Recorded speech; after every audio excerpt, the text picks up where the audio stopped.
السلام عليكم اعزائي المشاهدين واهلا بكم معنا وهذا اللقاء الرياضي المتجدد.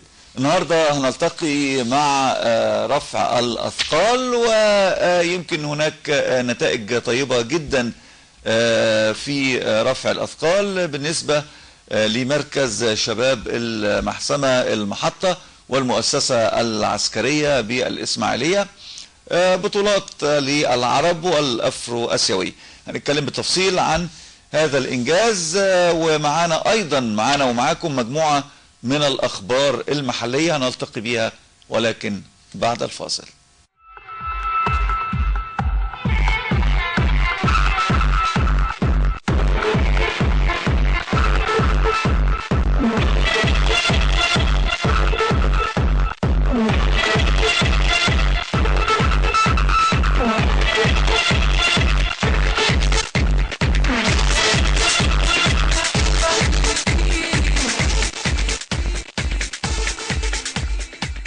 أعزائي المشاهدين، وأول خبر عن الرباع محمد إيهاب. محمد بيطالب جمهوره بالتصويت في استفتاء الأفضل في 2017. طلب الرباع المصري محمد إيهاب لاعب منتخب مصر لرفع الأثقال في وزن 77 كيلو جمهوره على موقع التغريدات القصيرة تويتر بالتصويت له في استفتاء موقع الاتحاد الدولي لرفع الأثقال لأفضل رباع في عام 2017. كان إيهاب قد تصدر رفع الأثقال في التصنيف العالمي في وزن 77 كيلو، وحصل على وسام الجمهورية من الطبقة الأولى من خلال تكريم رئيس الجمهورية له الذي أقيم في مقر الرئاسة. ايضا ننتقل الى الكرة الطائرة. فوز الاهلي والزمالك في كأس الطائرة. فاز فريق الكرة الطائرة بالنادي الاهلي على نظيره الحوار بنتيجة 3-0 في اطار دور ال 32 بكأس مصر، بينما فاز الزمالك على المنيا بنفس النتيجة، فيما يواجه الاعلاميين نظيره القناة والجزيرة مع الزهور، ومصر البترول مع بنها، والفيوم مع طنطا، ودلفي مع مركز شباب استاد المنصورة، والعاب دمنهور مع هوليليدو، والنصر مع اليوبلس، والترسانة مع الداخلية يوم السبت. محمود الخطيب يهنئ محمد صلاح بجائزة الأفضل في أفريقيا ويجهز حفلا لتكريمه. حرص محمود الخطيب رئيس مجلس إدارة النادي الأهلي على تهنئة محمد صلاح نجم المنتخب المصري ونادي ليفربول الإنجليزي خلال اتصال هاتفي بعد فوز صلاح بجائزة أحسن لاعب في أفريقيا في استفتاء الاتحاد الإفريقي لكرة القدم الكاف. أشاد الخطيب بنجم مصر وأدائه المتميز وسلوكه الرائع، ووصفه بأنه نموذج للاعب المحترف ويستحق الجائزة عن جدارة واستحقاق، وطلبه بالحفاظ على علاقته بالله والتزامه المعهود وعمل الخير وحب الناس. مصر تنظم البطولة الأفريقية للرجال في الطائرة تحت 23 سنة. أكد أحمد عبد الدايم المدير التنفيذي لاتحاد الكرة الطائرة حصول مصر على شرف تنظيم البطولة الإفريقية للرجال تحت 23 سنة والمقرر إقامتها في أكتوبر المقبل. أضاف عبد الدايم أن الاتحاد ينتظر تحديد الاتحاد الإفريقي باقي بطولات الأجندة هذا الموسم من أجل طلب استضافة البطولة الإفريقية للسيدات على أرض مصر. نقل البطولة العربية للجودو من بورسعيد إلى القاهرة. قرر الاتحاد العربي للجودو نقل البطولة العربية المقرر إقامتها 16 مارس المقبل ببورسعيد على أن تقام بالقاهرة في نفس الموعد. جاء قرار نقل البطولة من بورسعيد إلى استاد القاهرة بسبب أزمة في حجز الفنادق خلال هذه الفترة، مما جعل مسؤولي الاتحاد المصري يقيمون البطولة بالاستاد لتوافر أكثر من فندق بجوار الصالات. فراعنة اليد في مواجهة فرنسا استعدادا لأمم إفريقيا. واجه أمس منتخب كرة اليد الأول بقيادة مديره الفني مروان رجب نظيره الفرنسي وبطل العالم في اطار ثاني مواجهات دورة فرنسا الودية الدولية للدوري الذهبي، والتي شارك فيها الفراعنة في اطار الاستعداد لخوض منافسات بطولة كأس الامم الافريقية بالجابون يناير الجاري. اعزائي المشاهدين، بكده بتكون انتهت اخبارنا. بنلتقي مع رفع الاثقال ولكن بعد الفاصل.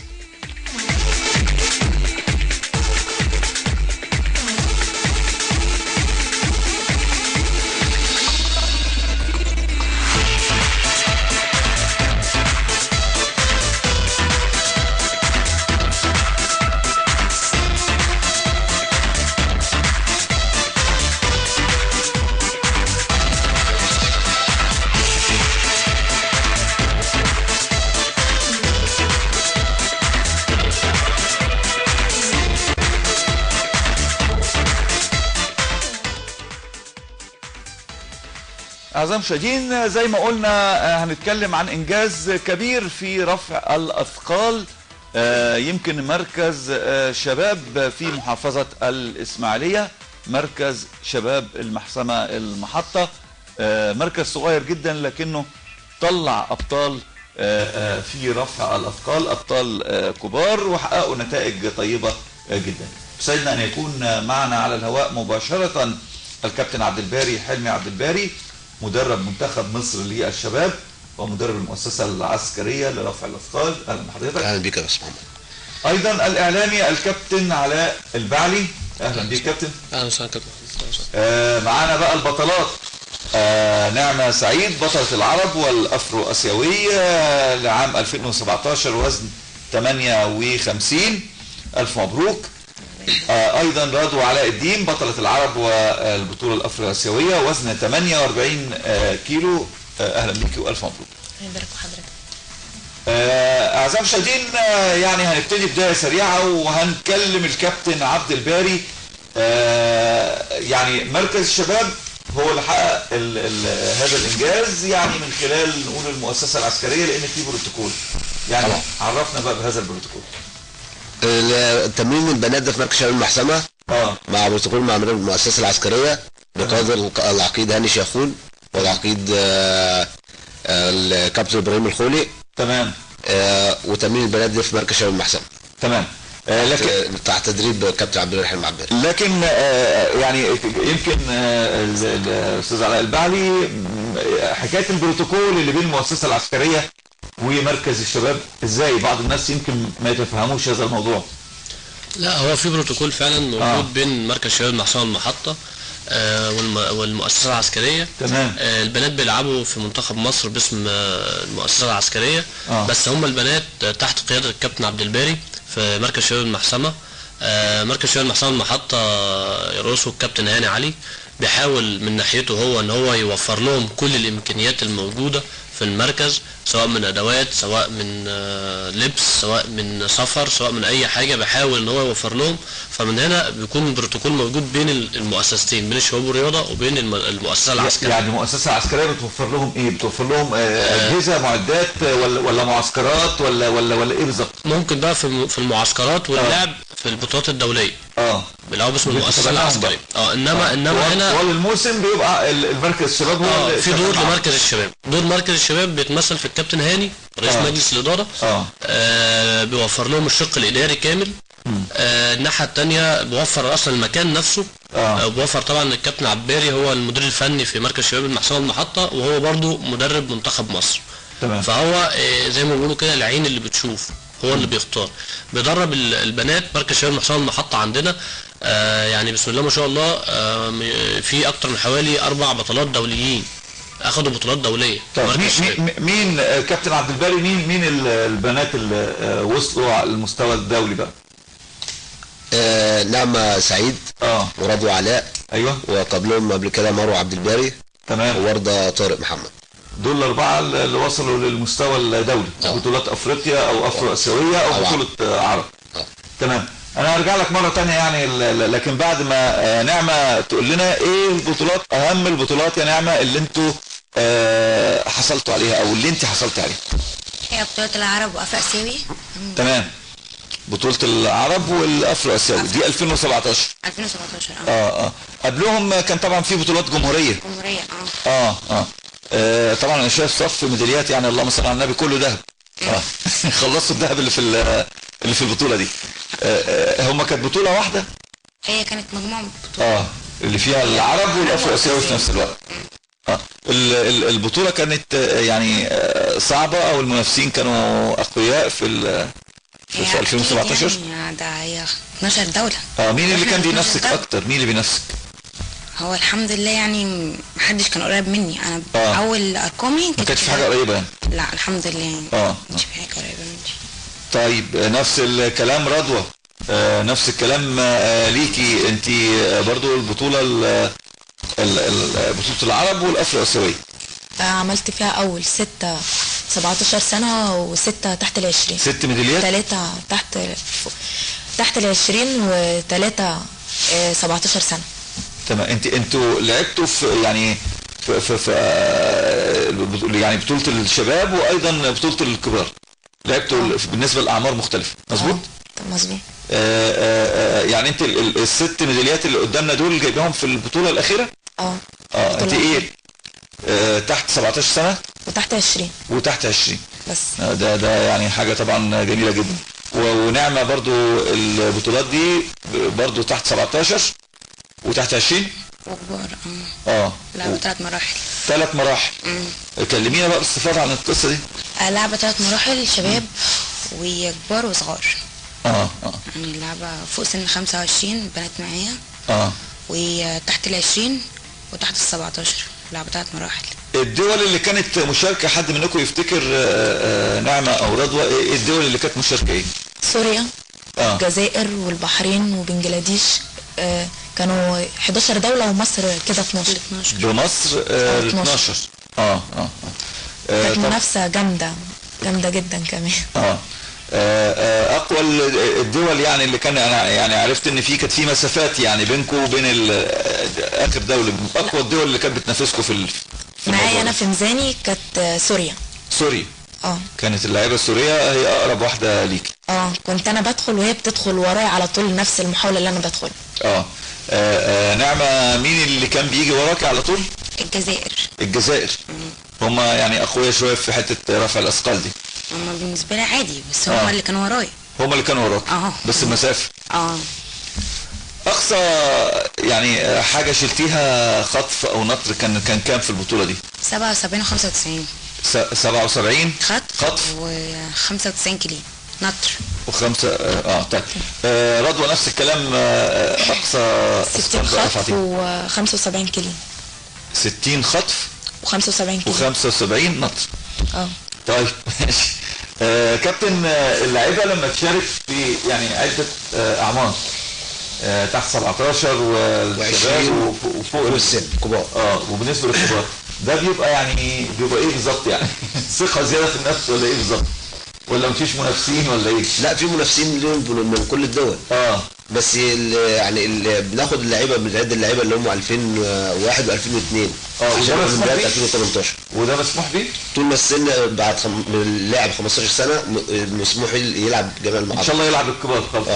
فوق ال 20 او ال 21. فوق ال 20 ده معدل 15 سنه. انما الكبير ما يلعبش في الاعمار الاقل. لا. طيب معنى انهم فازوا في المراحل العمريه دي اعتقد ان ده يعني يدي مؤشر انهم يعني ان شاء الله عندهم مستقبلهم واعد. ان شاء الله عندهم بطوله افريقيا المؤهله للاولمبياد 2018 في الارجنتين في مارس ان شاء الله، في اخر مارس. 22 مارس ان شاء الله. ان شاء الله باذن الله. وهم مشاركين باذن الله. ومعاهم اللعيبه ورده اللي هي ما جاتش النهارده. باذن الله.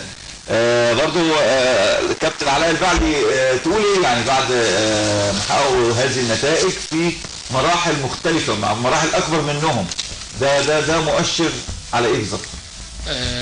ده مؤشر ان في انجاز بيتم في مركز شباب المحسمة المحطة. يعني احنا هنتكلم في اصل اللعبة في الاسماعيلية. هنلاقي ان الكابتن عبد الباري اصلا بطل جمهورية سابق. والده كابتن هي عيلة عبد الباري دي معروف. حلمي بطل جمهورية سابق. من خلاله بدأ وبنته بطلة عرب وافريقيا. كابتن مروه. يعني هم اساس اللعبه تقريبا. معانا مروه في حلقه سابقه، الحلقتين اللي فاتوا. يعني هم اساس اللعبه في محافظه الاسماعيليه، ومن خلالهم بدات اللعبه تنتشر، وبداوا هم ينموها في معظم القرى اللي جنبهم، وبداوا يطلعوا بقى بداوا من خلالهم يشوفوا الابطال دول، بدا من خلالهم يشوفوا الابطال دول. ولسه في براعم صغيره جايه في الطريق. هم عندهم بطوله الجمهوريه هيلعبوا فيها البطوله اللي جايه، بطوله الجمهوريه في شهر اخر يناير 30 يناير تقريبا. هتبقى في السويس، وهيلعبوا باسم مركز شباب المحسمه المحطه، هيدخلوا باسم المركز تحت 15 سنه. هم دخلوا السنه اللي فاتت، دي كان اول مره يدخلوها، كانت السنه اللي فاتت، واخدوا مركز تقريبا خامس. ان شاء الله السنه دي هيكون في مركز متقدم، ان شاء الله يكون في صداره لبطوله الجمهوريه. هيبقى طبعا احنا فخر لينا كاسماعيليه ان احنا يكون عندنا مركز شباب بيطلع ابطال دوليين. وبعدين احنا عندنا بطلات في الطريق زي سارة سمير. يعني احنا ممكن ربنا يسلم، عندهم اولمبياد الشباب في الارجنتين 2018. طيب انا هستكمل بقى قصه سارة سمير بقى، ويمكن المحسمه مطلعه ابطال كبار جدا وصلوا للاولمبياد. معنا اتصال مع النائب احمد بدران البعلي، عضو مجلس النواب. سياده النائب اهلا بيك معانا. اهلا بحضرتك محمد بيه، وانت بصحة وسلامة وللساده المشاهدين القناه الرابعه ومواطني الاسماعيليه جميعا. الله يخليك. احنا معانا النهارده ابطال او يعني بطلات من المحسمه من الدايره بتاعت حضرتك، وحاجه تشرف يعني لما يوصلوا لبطوله العرب والبطوله الافرو اسيويه ويطلعوا من مركز شباب، يعني انا اقول متواضع اللي هو مركز شباب المحسمه المحطه. دي حاجه يعني غير عاديه. مركز شباب المفروض انه للممارسه فقط. لما يطلع مستويات بالمنظر ده بتهيألي المفروض يبقى في وقفه جنب هذا المركز. والله رأي حضرتك ايه؟ والله يا فندم، اولا تحياتي لكل الضيوف اللي عندك وبطلات مركز شباب المحسمه المحطه. المركز ده انا بعزه معزه شخصيه بالنسبه لي، يعني المحسمه المحطه من المراكز المتميزه جدا، ودي مش اول مره يخرج اطفال في رفع الاثقال. السنه اللي فاتت برضه خرج اطفال كتيره جدا. تمام. وحقيقي يعني كابتن هاني علي يمكن مركز الشباب من الشخصيات المحترمه جدا والنشيطه جدا، وانا بالذات ما بتاخرش عن مركز شباب المحسمه في اي حاجه. واول ما طلب مني طالب العاب للمحسمه فعلا صدقت عليها من معالي الوزير وجبناها فعلا. وعندهم كمان في مركز شباب المحسمه مدرب عظيم كابتن عبدالي، يعني من الشخصيات المحترمه جدا. وده يعني هو ده كلمه السر في مركز شباب المحسمه، كابتن عبدالي يعني. والبطلات اللي موجودين كلهم اللي انا بهنيهم واقول لهم الف مبروك، شرفتونا ورفعتوا يعني اسم الاسماعيليه واسم المحسمه واسم مصر في كل البطولات. وده شيء عظيم جدا بالنسبه لي انا شخصيا كابناء دايرتي، انا بعتز بيهم واقول لهم الف مبروك. وتحياتي لكل القائمين في مركز شباب المحسمه المحطه. عايزين نعمل لهم حفل تكريم بقى، عايزين نكرمهم بالتكريم اللائق يا سياده النائب. بالتاكيد. وعلى فكره مركز شباب المحسمه المحطه من المراكز المتميزه جدا في التكريمات.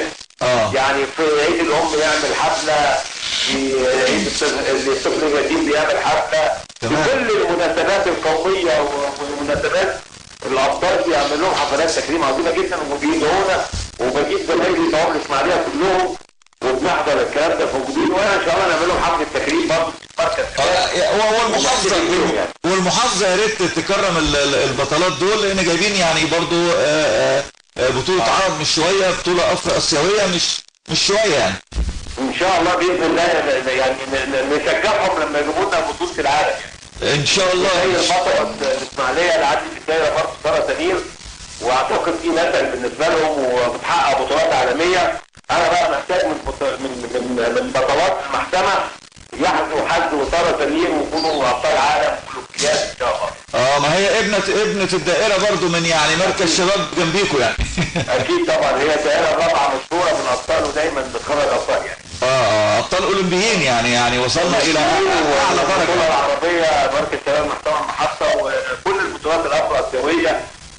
حقيقي حاجه عظيمه جدا يا محمد بيه، يعني ان بنات مصر وبنات الاسماعيليه وخاصه المحكمه والهوانيا والدائره الرابعه في مركز التل الكبير والنصفين دايما رافعين اسم مصر عالي واعلام مصر كده في البطولات. ده شيء عظيم جدا بيسعدني يعني. الهوانيا طبعا اللي طالعه منها ساره سمير.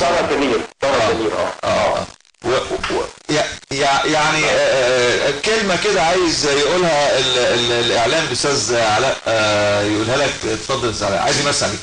لا طبعا انا بشكر النائب احمد بدران البعلي على رعايته للشباب والرياضه في مركز مدينه القصيم ومركز مدينه التل الكبير من اول يوم ما دخل فيه مجلس الشعب، وهو يعني بصراحه بيحاول يغطي كل مراكز الدايره.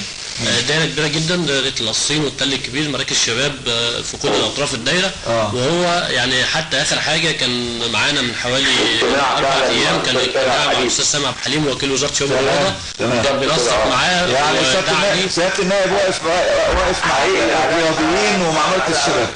انا بشكرك يا استاذ علاء محمد على النفسه الطيبه دي.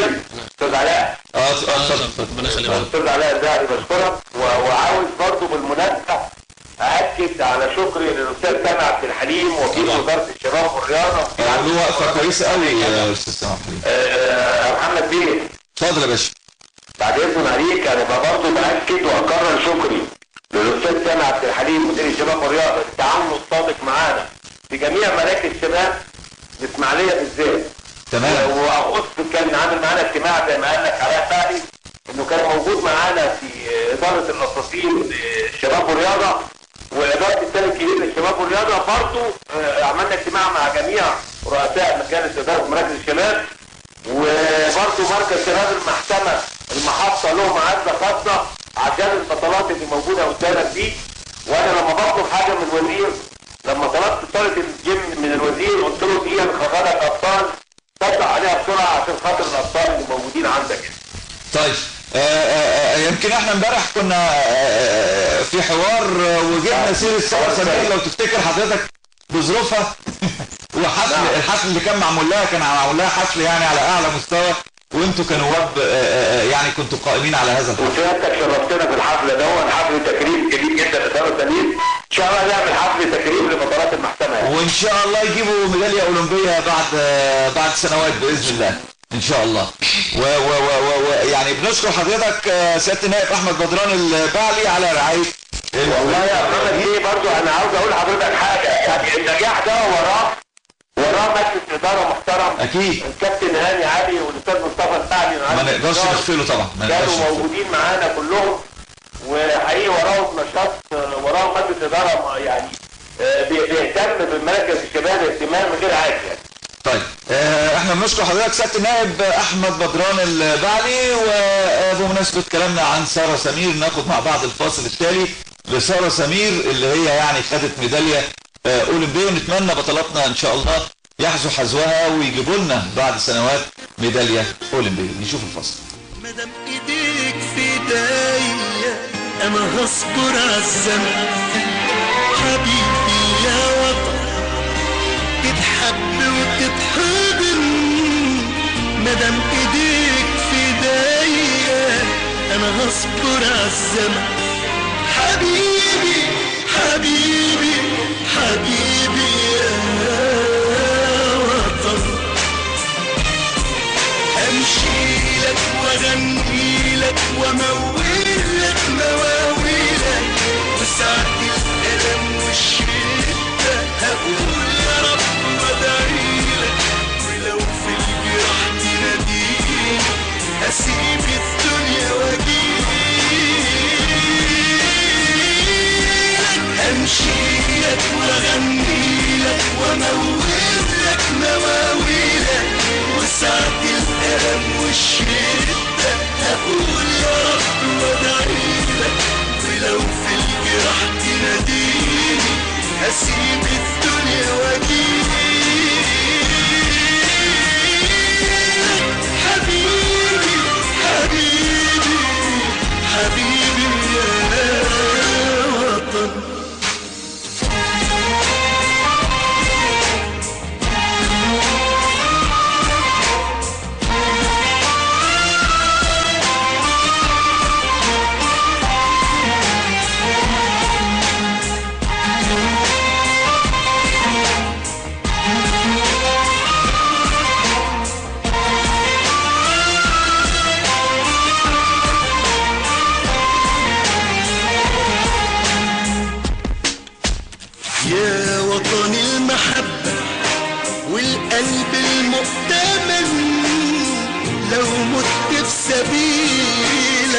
بسدد التمن.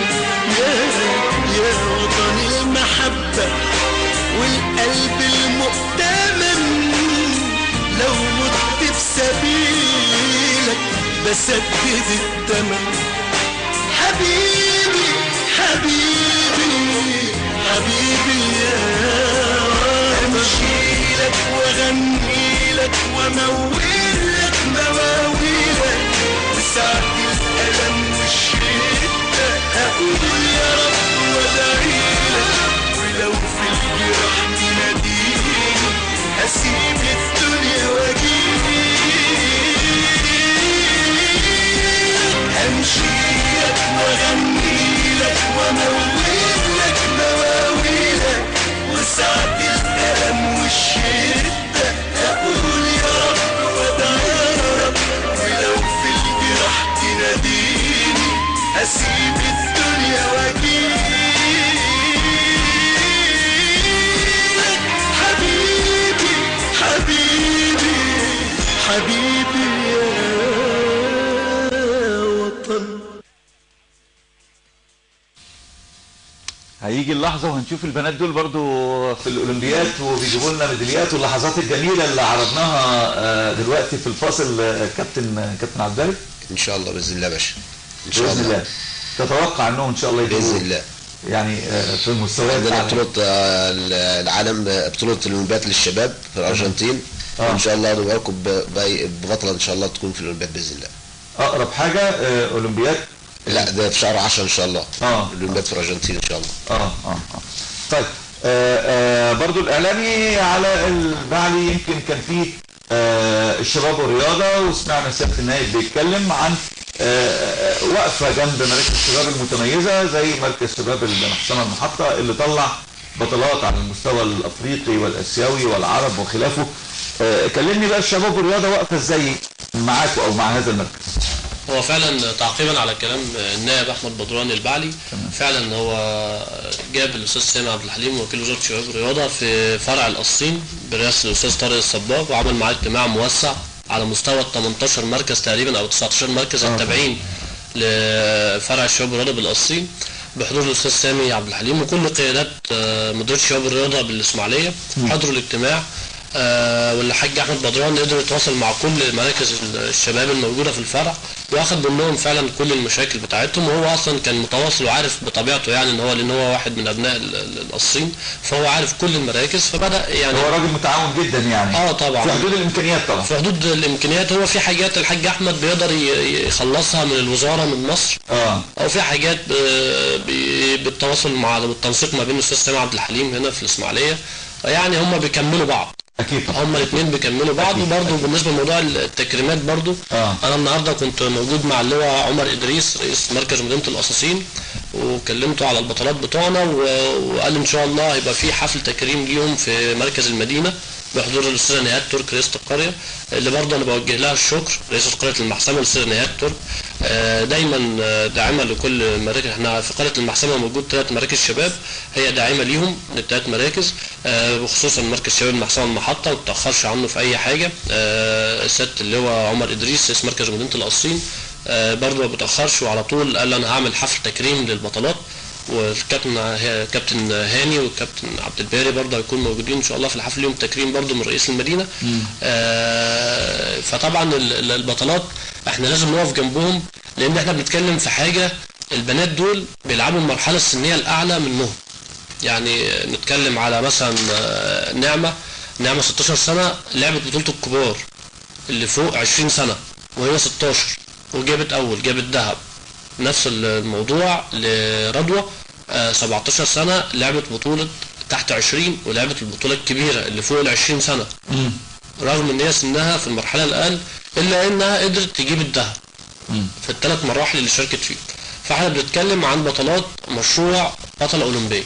فعلا السياسة اللي منتهجها اتحاد رفع الأثقال ان هو بيعمل كده مع البطلات دول عشان يمرنهم اكتر على البطولة.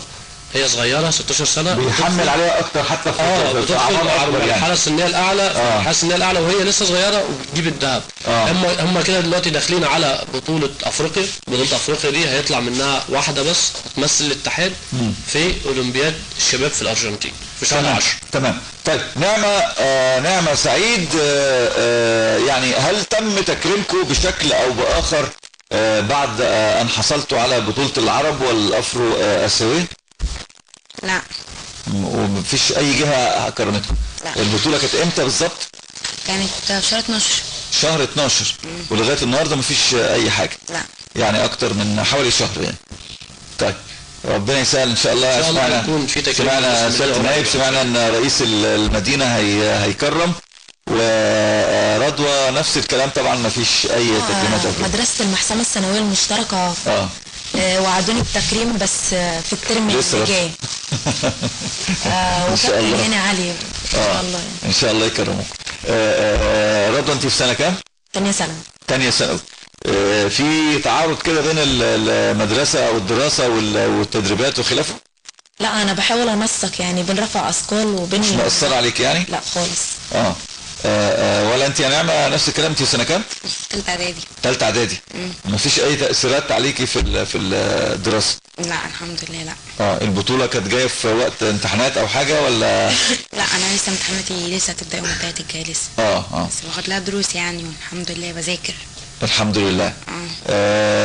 يعني نتمنى نشوف كده بطولات كبار وبإذن الله تبقوا زي سارة سمير ان شاء الله. يعني اعتقد هي قدوة بالنسبة لكم، بنت بلدكم، وفي نفس الوقت يعني في نفس اللعبة بإذن الله. طيب هرجع تاني للكابتن عبد الباري. يعني دور المؤسسة العسكرية وضح لي اكتر برضه دورها ايه؟ مركز شباب بيقوم بدور المؤسسة العسكرية اللي هم برضه المؤسسة العسكرية هي بتقف جنب اللعيبة لما توصلوا للمرحلة دي. يعني مسؤول عن المعسكرات. وبشكر العقيد هاني شيخون مدير المدرسة والعقيد ابراهيم الخولي اللي وقفتهم جنب اللعيبة. وبرضه الكابتن هاني علي وقفتهم برضه معاهم في المركز الشباب المحسن المحطة. والاتحاد ودور الاتحاد الكبير طبعا. هم بيدربوا اساسا في مركز محمود كمان محبوب وقفته جنب اللعيبه برضه. بيدربوا في مركز الشباب مظبوط؟ ان شاء الله. المؤسسه بيضطروا يروحوا ليها في بعض الاوقات او في معسكرات او كده؟ امتى بقى؟ قبل البطولات؟ قبل البطولات كده حاجه بسيطه. يعني هي اللي اهلتهم برضه لبطوله العرب والافرو اسيويه؟ ان شاء الله. البطوله دي كانت فين في مصر هنا؟ كانت في استاد القاهره في مجمع الصناعه. في مجمع استاد القاهره. دي اعلى بطوله اشتركوا فيها البنات مظبوط؟ لا في بطولة افريقيا رضوى علاء بطولة افريقيا السنة اللي فاتت 2016 حصلت عليها 3 فضة. حصلت عليها 3 فضة. دي اول بطولة نعمة سعيد. طيب معانا اتصال تليفوني مع الكابتن هاني علي رئيس مركز شباب المحسمة المحطة. كابتن هاني اهلا بيك معانا. ألف مبروك على يعني النتائج الطيبة اللي شايفينها دي في رفع الأثقال، ودي مش جديدة عليكم يعني مش أول مرة، احنا عرضنا لأكتر من مرة البطلات اللي بتطلعوهم. فكلمني بقى عن اهتمامكم بهذه اللعبة على وجه التحديد. أهلا بحضرتك، وطبعا أنا برحب بحضرتك. بس هو يعني اللي كنت أتكلم فيه إن أكثر ناس ممكن تتكلم على مركز شباب المحكمة المحطة هم أعضاء مركز شباب مركز شباب المحكمة المحطة. أكثر ناس ممكن يتكلموا على مركز شباب المحكمة المحطة. يعني إحنا النهارده بالنسبة لموضوع الدكتور اللي حضرتك سألت فيه طبعا مع احترامي يعني الكابتن الباري ما عرفش يوضح لحضرتك هو الموضوع. إحنا في بروتوكول تعاون بيننا وبين المدرسة العسكرية إن إحنا عندنا تمرين بنات كابتن عبد الباري وكابتن حلمي عبد الباري وكابتن عصام حلمي مسؤولين عن البنات والتمرين. ومن هنا عملنا بروتوكول تعاون مع المدرسة العسكرية إن إحنا بنجهزها أول مرة بعد كده يطلعوا يلعبوا في المدرسة العسكرية باسم المدرسة العسكرية. تمام. فبدأنا إن هم يمدونا بالأدوات وكده واحنا نطلع الأطفال بالمدرسة العسكرية. وبدأوا الحمد لله بدأت مروة عبد الباري البطولة العربية والبطولة الأفريقية، وبدأت البطلة نعمة والبطلة رضوى والبطلة وردة اللي أنا مش عارف ما جاتش كابتن عبد الباري المفروض تيجي من حضرتك برضه النهارده، يعني كان لازم تبقى موجودة. وبدأنا كده ان احنا بدانا نعمل فريق لمركز شباب المحكمه المحافظه ونشارك في بطوله الجمهوريه. احنا الحمد لله عملنا اول سنه بطوله الجمهوريه 15 سنه 17 سنه و20 كابتن هاني علي، ان شاء الله انا عايز اتكلم معاك باستفاضه في حلقه خاصه تكون معانا ويكون معانا كل الابطال والبطلات والمدربين باذن الله. انا كنت اتمنى يعني الورده تكون موجوده برضه، لازم حضرتك تتكلم عن الورده شويه. هي المفروض كنا موجهين لها الدعوه بس هي ظروف معينه ما جاتش. وطبعا الستة فضة لأن فرقة سمير خدت 3 ذهب هي خدت 3 فضة ورا و3 أبطال في نفس الوقت. لا الموضوع كبير محتاج حلقة خاصة كده إن شاء الله يا كابتن هاني. أنا عايز أقول لحضرتك بس كلمة السر إن شاء الله، كلمة الموضوع كله النائب أحمد ناصر. ما احنا كلمناه وعرفنا ازاي واقف جنبيكوا كمركز شباب. احنا في النهايه بنشكرك وبنقول لك الف مبروك، وبنشكر يمكن كل اعضاء مجلس الاداره والمدربين والقائمين حتى الاعلاميين من ابناء المحسنه اللي واقفين جنب هذا الفريق. انا عايز ارجع مره تانية للبنات. نعمه، كلميني عن رفع الاثقال، يعني بتتابعي البطولات الدولية ورفع الأثقال وخلافه، هل في قدوة بالنسبة لك، حد نفسك تبقى زيه؟ ايه مين؟ طبعا سارة سمير ونهلة رمضان. ورضوى؟ كابتن سارة سمير، واكيد طبعا كابتن نهلة رمضان. تمام. ابطال اولمبيين يعني كل عارف تاريخهم. هنشوفكم ان شاء الله في لحظة جميلة زي اللي شفناها دلوقتي اللي عرضناها لسارة سمير. ان شاء الله. بتحلموا بيها؟ اكيد طبعا. وبتشتغلوا عليها يعني انكم اكيد والله احنا بنعمل اكتر حاجة نقدر عليها عشان نوصل. طيب رفع الاثقال ده بيحتاج مجهود كبير قوي. هل بيحتاج نوع معين من التغذية او خلافه؟ اكيد. ازاي بقى؟ اكيد لازم يعني اتفضلي. اتفضلي يا نعم. لازم طبعا تبقى بانتظام على الاكل طبعا. انك انت لو ما اكلتش ورحت التمرين طبعا مش هتقدر تشيل حاجه، بيحصل هبوط بقى. هبوط وبتدوخ حاجات زي دي. لازم انتظام على الاكل ومواعيد التمرين مواعيد ان انت تروحه عشان تقدر تحقق لك حاجه يعني. لكن رضوى اللي بيبقى فيه نظام غذائي مثلا البروتين بيبقى اكتر ولا ايه بالظبط؟ هو يعني الحاجات اللي بتدي طاقه في التمرين هي المفروض ان احنا ناكلها اكتر. زي ايه يعني؟ يعني يمكن انا عايز اطلع بطل رفع اثقال. قولي لي على السر. البروتين واللبن والحاجات دي، الكالسيوم يعني الكالسيوم والبروتين. يعني الولاد او البنات اللي شايفيننا دلوقتي البروتين والكالسيوم مهم. اولا هو كل اي اكل طبعا. النشويات مش مرغوبه قوي. لا برضه لازم تكون طريقه الاكل لازم يكون في توازن. طبعا. طيب كابتن عبد الباري كلمني عن التغذيه بالنسبه للاعب او لاعبه رفع الاثقال. يعني المفروض الوزن ما يزيدش بشكل كبير. اكيد طبعا. في ناس كانت بتتخيل ان لازم رفع الاثقال ده يبقى لا مش شرط. كل واحد لازم يحافظ على الوزن بتاعه. مش لازم كل واحد يحافظ على الميزان بتاعه. لو دخلت في الميزان تاني مشكله؟ لا مفيش مشكله، بس مش تاخد المركز المتقدم اللي هي بتاخده ده. لازم يبقى له لازم اعداد من جديد من الاول. طب ده يعني بتقابلوا او بتواجهوا الحاجات دي؟ بنت مثلا ميزانها بيتغير بتزيد وزنها اللي هي دخل لازم اللاعب من دلوقتي لازم ميزانه يتغير. ما هو هم في سن النمو. لكن لو انت يعني مهيئه على ميزان معين وجت قبل البطوله زادت لها 2 3 4 كيلو. لا ما بتزيدش في الطريق طبعا. لا بتعمل مشكله ليك كمدرب؟ اكيد طبعا. لازم هتدخل بقى في يعني لا بس بنحافظ على ميزاننا في الاكل وكده وتثبت على ميزانها.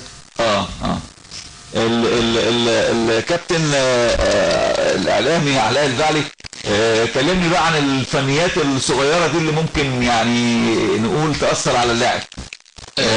هل في حد بقى بيبقى مسؤول تغذيه ولا علشان مركز شباب ما بتبقاش القصه دي موجوده يعني؟ لا مش عشان مركز شباب، لا بيبقى في فعلا مسؤول تغذيه، في فعلا في مركز شباب المحسنه المحطه في فريق عمل متكامل مع الكابتن عبد الباري موجود معاه مجموعة مدربين برضه هو بيتابعهم، وهو بخبرته الكبيرة طبعا سواء مع المنتخب مصر او سواء مع مركز الشباب بيقدر يتابع كل حاجة تخص الفريق بتاعه المتكامل، سواء من ناحية الزي، سواء من ناحية الأكل، سواء من ناحية النوم، سواء من ناحية الحالة النفسية للاعيبة. يعني في فريق بيتابع الحاجات دي؟ طبعا الكابتن عبد الباري، وفي مجموعة عمل مساعدة ليه كبيرة جدا في المحسمة عندنا بيتابعوا معاه البات، لأن احنا عمرنا ما هنشوف بطلة طالعه كده شطحني زي ما بيقولوا يعني. لا طبعا في وراها فريق عمل كبير، سواء فريق عمل إداري، سواء فريق عمل فني. كابتن عبد الباري هو على رأس المجموعة الفنية. تمام. بيتابع معاه مجموعة مدربين، وبرضه معاه مدربة سيدات موجودة معاه في المركز. تمام. بتتابع معاه النظام الغذائي للبطلات. طيب احنا هناخد فاصل برضه، يعني البنات ورحلتهم وتدريباتهم والبطولات اللي شاركوا فيها، ونرجع ليكم مرة ثانية نشوف مع بعض الفاصل الثاني.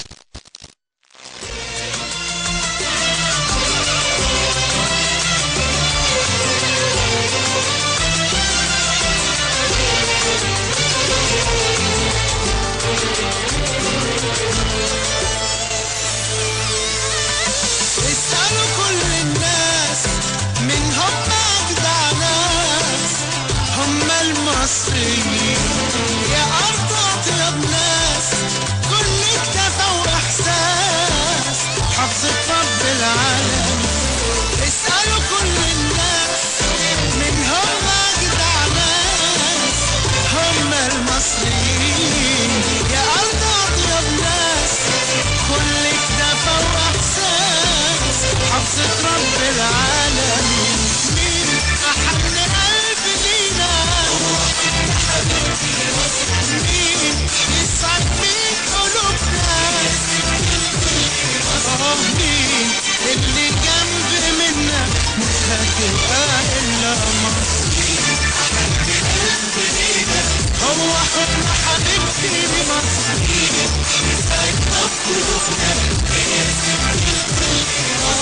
مين اللي جنب منا مصر مصر مصر مصر.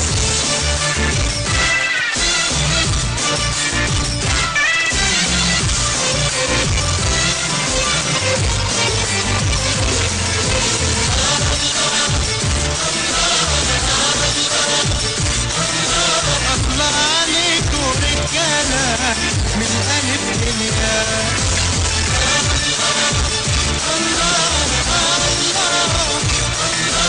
الله عليكم ده أنا ليكم قلبي بيشتاق.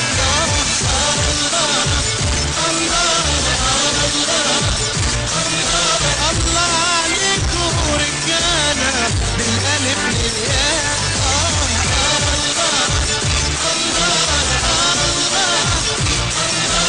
الله عليكم ده أنا ليكم قلبي بيشتاق. ومين أحن قلب لينا، مين يسعد بيك قلوبنا، مين اللي جنب منا مش هتلقى إلا مصر. هو حضن حبيبتي مصر،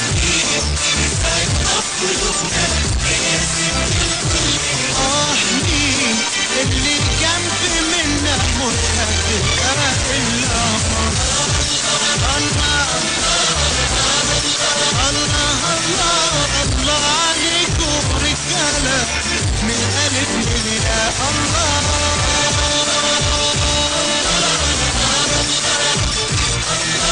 الله عليكم ده أنا ليكم قلبي بيشتاق.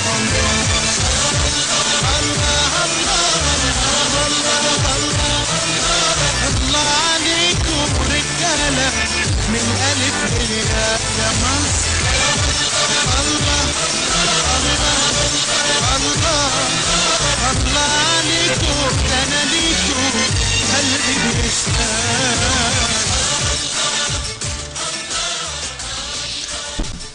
يعني الاغنيه بتقول الله عليكم رجاله، لكن انتوا طبعا بنات. هي اللعبه خشنه شويه. بالمناسبه حد قال لكم بلاش اللعبه الشديده قوي دي، خليكم في اللعبه يعني تنس طاوله حاجه زي كده؟ كتير كتير. مين بقى، العيله ولا الاصدقاء ولا ايه بالظبط؟ هو العيلة لا. العيله بيشجعوكوا على رفع الاثقال؟ عندي عيلتي بتشجع. صديقاتك او كده؟ او ممكن يبقى حد من البلد. من الدايره، الجيران. رضوى نفس الكلام بيتقالك؟ اشمعنى اللعبه العنيفه دي او اللعبه لا ما التقيله قوي دي؟ في البيت لا في البيت مقتنعين. لان برضو انا خالتي هي الكابتن بتاعي. خالتك اساسا كانت بطله في رفع الاثقال. طب ده شيء جميل. بطله الجمهوريه. يعني قبل فهم عارفين ان دي لعبه بالنسبه لهم عاديه يعني، بس بقيت يعني اللي حواليا بيقولوا لي يعني لعبه مش لعبه بنات. بس انا مقتنعه. خليكي في المستولى، خليكي في بس انا حابه رفع اثقال يعني. برضو نعمة، في حد في العيلة يعني له باع في رفع الأثقال؟ عندي أخويا عمر. أخوك عمر أكبر منك؟ ده أكبر مني، هو أساسا مشجعني على اللعبة دي. هو خد ده يعني دخل يعني بطولة جمهورية وكده ولا ما كملش؟ لا، أخويا عمر ما لعبش لسه رفع أثقال. فهو عايز يساعدني ان انا ابقى حاجة فيها، وان شاء الله واقف جنبك يعني. ان شاء الله هحقق له عمل ان شاء الله. ان شاء الله تبقوا يعني تجيبوا بطولة عالم وبطولة اولمبية بشيء الله، ونجيبكم هنا ونحتفل بيكم في بطولات اكبر واكبر ان شاء الله. برجع مرة تانية للكابتن عبد الباري. الاتحاد واقف معاكم؟ اتحاد رفع الاثقال له دور في يعني يطلع البطولات اللي قدامنا دي؟ الاتحاد طبعا واقف جنب اللعيبه، وبشكر الكابتن محمود كمال رئيس الاتحاد المصري رفع الاثقال. واقف ازاي؟ عملوا معسكر اكتر من شهر. تمام. معسكر كان فين؟ كان في محافظه اسكندريه. تمام. مركز ابو قير. تمام. قعدنا حوالي عن شهر قبل البطوله العربيه والافريقيه الاسيويه. وده اللي اهلهم يعني؟ واهلهم ان شاء الله. كابتن محمود كمال وجميع الاعضاء في الاتحاد المصري كانوا واقفين كلهم جنب اللعيبه. شيء جميل جدا، يعني ان الاتحاد كل واحد له دور، كل واحد يعني المؤسسه العسكريه لها دور، الاتحاد له دور، انتوا كمان الشباب كمان. بشكر منطقه اسماعيليه رفع الاثقال الكابتن احمد كمال. تمام. واقف جنب اللعيبه برضه. طيب استاذ علاء، انت كاعلامي دورك ايه في المركز؟ دايما بلاقيك مع الابطال او البطلات وبتحاول تبروزهم، تحاول توجههم. حدد لي دورك في مركز الشباب. لازم طبعا انا اولا من تابع من قناه المحسمه، تابع لمركز طبعا لمركز مدينه القصرين، وانا منسق في الشباب. فده واجب عليك انك تخدمه. طبعا منسق مؤسسه بكره لينا في مركز مدينه القصرين. ده برضو ده انا برضو منسق المؤسسه. تمام. دوري بقى ان انا مثلا عندي ابطال زي كده سواء في مركز القصرين او في الاسماعيليه عموما، وانا على طول بتابع مع حضراتكم. طبعا بشكر حضراتكم، مش اول حلقه معاك يعني. طبعا يعني انا بشكر حضراتكم طبعا، واسره البرنامج والاستاذ سعد. لا شكر على واجب، على رعايتهم والابطال. احنا كنا موجودين السنه اللي فاتت تقريبا في نفس الميعاد ده. كان معانا البطله مروه، وكان معانا الابطال، كان معانا رضوى كانت موجوده معانا. ووعدنا السنه اللي فاتت ان احنا برضه هنكون موجودين هتجيبوا بطولات وهتيجوا تاني ان شاء الله.